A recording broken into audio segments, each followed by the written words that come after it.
So how do you bypass that? Not just know the truth. You don't bypass it. You know the truth. You see for yourself that what I've just said is either true or not. That's how. Don't bypass it. Just see the truth. Right. Can I ask a silly, probably unhelpful, dualistic question that the man in the street would probably ask you now if he could?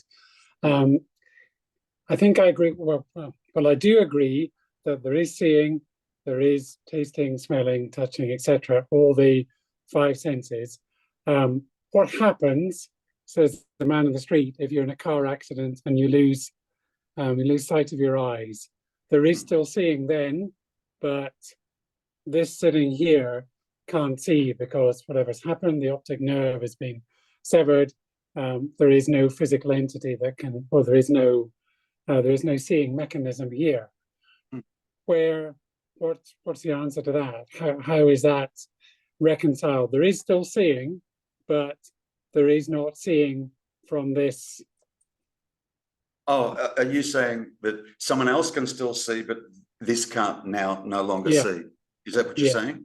Yeah. So yes, I mean, if we do this whole witness consciousness and we go back and we look at it and we say and we agree, yes, there is seeing, there is touching, yes, there is smelling, etc.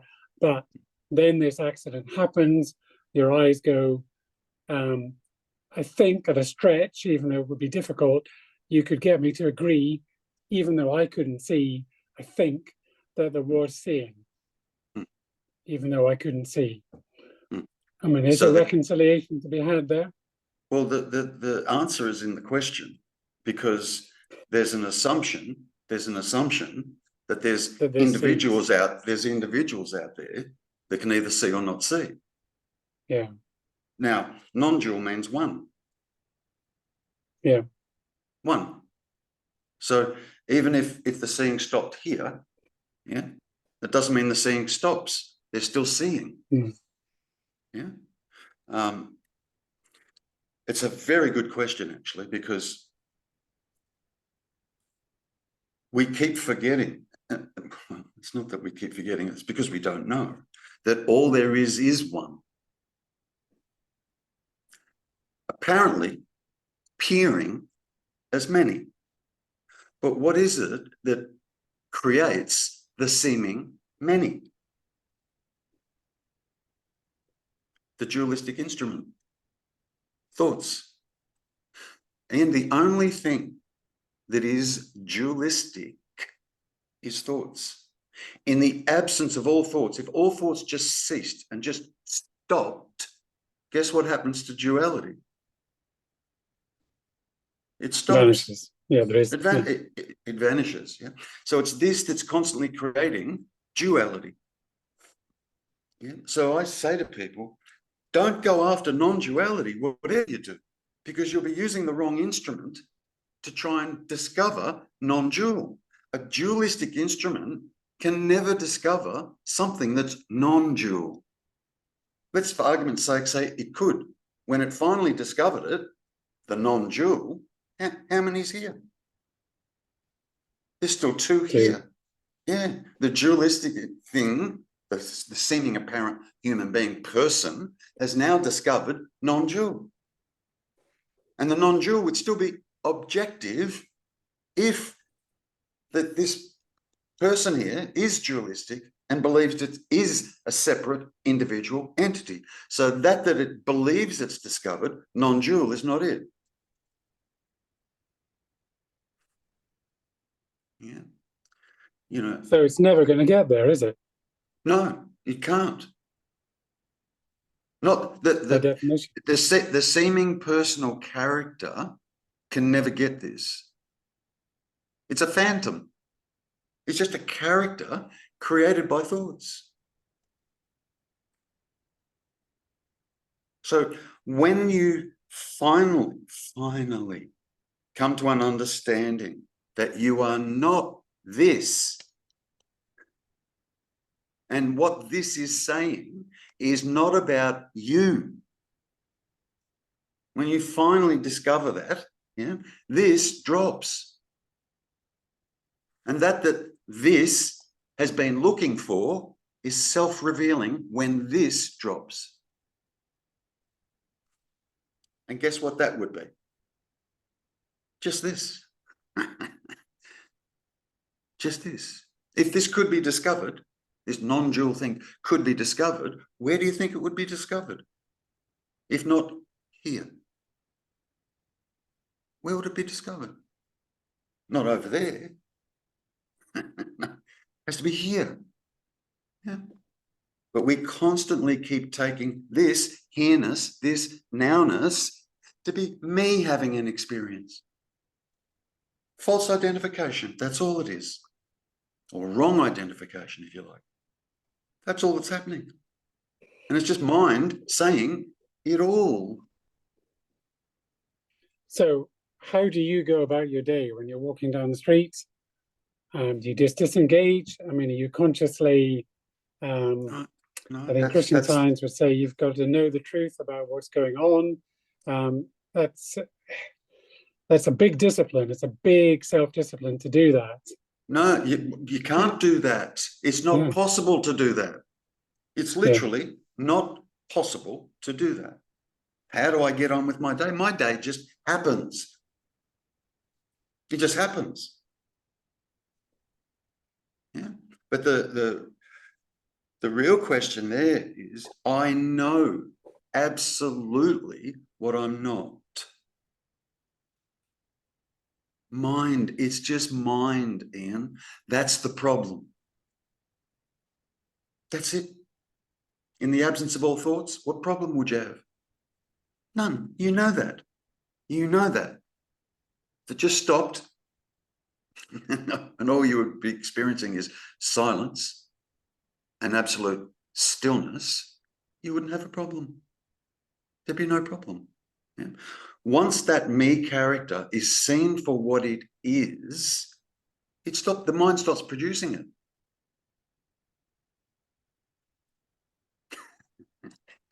Not fully, because if somebody asked me, where were you born? The person in the street asked me where I was born, I'd tell them. Not full well, it's not the truth, actually, but I would tell them I'd play the game. What was the first school you went to? I'd tell them.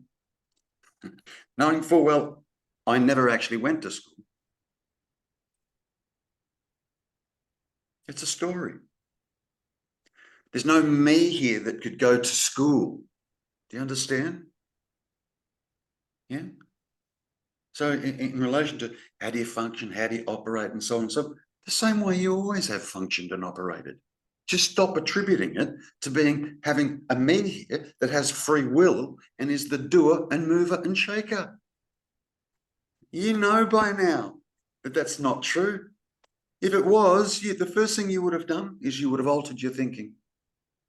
If there was a me character here, the first thing I would do is alter my thinking, because that's what's problematic, apparently, my thinking. I would alter that. Or I might decide, you know what, from this point forward, I'm going to have nothing but blissful thoughts. If I had free will, I could do that. If you had free will, you could jump up out of the chair now and do a backflip and a somersault. If you had free will, you could, because you would be in full, absolute control. And what do we discover? Holy shit, we're not. We're not. There's something else that's living through this, that's living it. You might want to call it God if you want to. You might want to call it source. Some people call it non-dual. Some people call it an intelligence, energy. It's been given all sorts of names. Yeah, consciousness. That's a good name. That's a label too. Yeah, but the reality is, if I were to ask you, now, are you conscious? You would say yes. And you'd say it pretty quickly, I would imagine. Yeah. And then my question would be, okay, what can you tell me about that?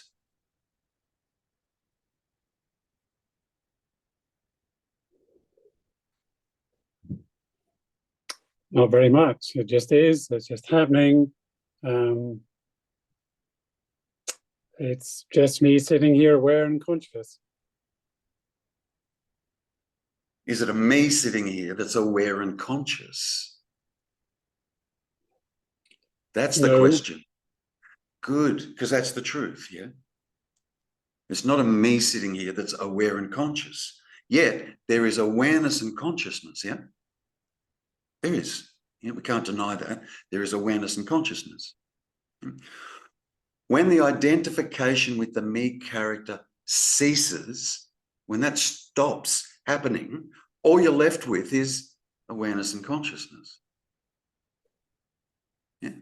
And the answers that have been sought come to light in the awareness and consciousness. Not via thoughts, though. Not as thoughts, because thoughts are dualistic. It's a direct experience. Now it becomes direct. Yeah. And everyone's walking around conscious, but no one's got a clue what it is. And I'll tell you why they don't examine it or they don't look at it, is because they assume it's me that's conscious. Why do I need to look any further? It's me that's conscious. That's most people's experience. Yeah. So they never look to see if it could possibly be a me that's conscious. Why? Because that's what they've learned from the age of 2. Me is here, and me, I am conscious. Is there consciousness? Yes. Has it got anything to do with the me? Zero. Zero. All those thoughts that happen throughout the course of the day, Ian, have got zero, nothing, nada to do with this. Nothing. All the thoughts that happen throughout the course of the day, yeah, are to do with all the thoughts that happen throughout the course of the day. That's it. Now, get out of there, because you're not in there. Yeah, you're not in there. You're not in the mind, and the answer's not in there either.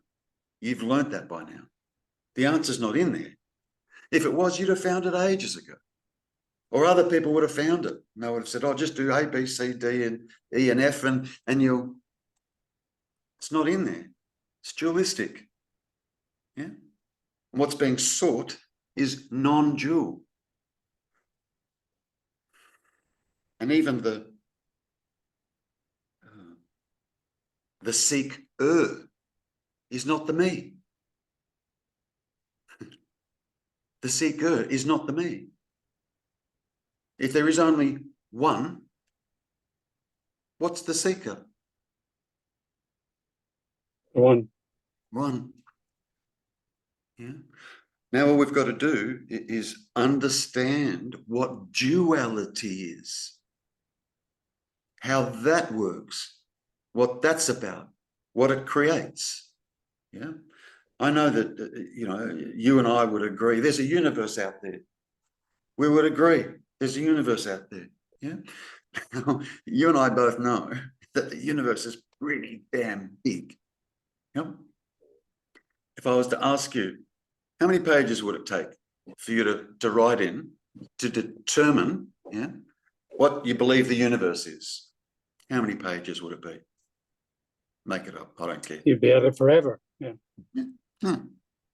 Now, some people might, you'd come to an end, because you'd just find that you were looping in on yourself and you'd start to repeat yourself. If I was to ask you to write it all down in a book on pages, yeah, there'd be a limit. You'd just start to see you're looping. Yeah. Let's just, for argument's sake, let's call it 100 pages. You can call it 3,000 if you like, I don't care. But let's compare, let's call it 3,000 pages. Yeah. Let's compare the information on those 3,000 pages compared to the information that there is in the universe. Yet we say, yep, there's a universe there with a 15th, with a tiny, tiny, tiny amount of information that gets believed, and then the universe is created. We don't know anything about it compared to the universe. Do you understand what I mean? We don't know anything about it. Now, if we were able to shut down the mind, just completely shut down the mind, yeah, from your own direct experience, what happens to the universe? Goes. It goes. Good. So what's creating the universe? Thoughts. Just thoughts. Those same thoughts are creating an apparent Ian. If it can create a universe, it can create an Ian. And then we look at, okay, we've just done a 3,000-page description of what the universe is. Okay, let's apply the same thing to an apparent Ian. What's Ian? You're right, you're right, you're right. There'd be a limit. Again, there'd be a limit. Yeah? And all you would have done is give me a description of Ian. You wouldn't have been, you wouldn't have been able to show me Ian. You know, when you meet somebody at a party or something, or a social event, and they don't know you and you don't know them, and you walk up to them and say, "G'day, my name's Ian." And the guy said, "G'day, my name's Fred." And you say to Fred, "G'day, Fred, tell me about yourself." What do? They'll go straight into their backstory. Oh, I work at such and such, I'm married, I've got 3 kids, I'm this and that, and I was born in such and such a country. They'll go straight to their backstory to tell me about themselves. But that wasn't the question I asked. What I asked is, "G'day, Fred, tell me about yourself." But see where we go. Immediately, we go to the backstory. Immediately. And then the backstory becomes the apparent me, the apparent self. Crazy. And like, it's pretty wacko when you really start to see what's going on. It's crazy shit. You know, and the primary fundamental thing that we keep missing all the time is just this. And the reason we keep missing it is because there's a belief there, or a thought there rather, that's saying that just this is me. Why do I need to look there? And then we get on this non-dual path and we hear things like the me's got to go. See through the me and understand what, or there's no me. Yeah. Now, if thoughts have identified or are saying this here is me, imagine now trying to get rid of this. Can you see the reluctance that would naturally, it would naturally arise? Yeah, if me's got to go, then it's like death. I've got to go then. And it hangs on, and it hangs on. Yeah. Whereas what I'm saying is this is not the me, and it doesn't have to go. What has to go are the thoughts about this, the idea about this. That's what's got to go, or seen through, or understood. Yeah. I talked for a long time then, sorry. I no, just it's fine. realized It's fine. It's all good stuff. It's all good stuff. Yeah, I just realized, but it's, I think, Ian, where you're finding yourself is, yep, thoughts just happen. And then there's me, and then there's me and my thoughts. And it's me that's here, that is aware of the thoughts that just happen. And this me character that's claiming to be aware of the thoughts that just happen is not aware. There is awareness of thoughts, but that is aware of the thoughts is not the me character. The me character is constantly being created and recreated and changed and so on and so forth in here, in the thoughts that just happen.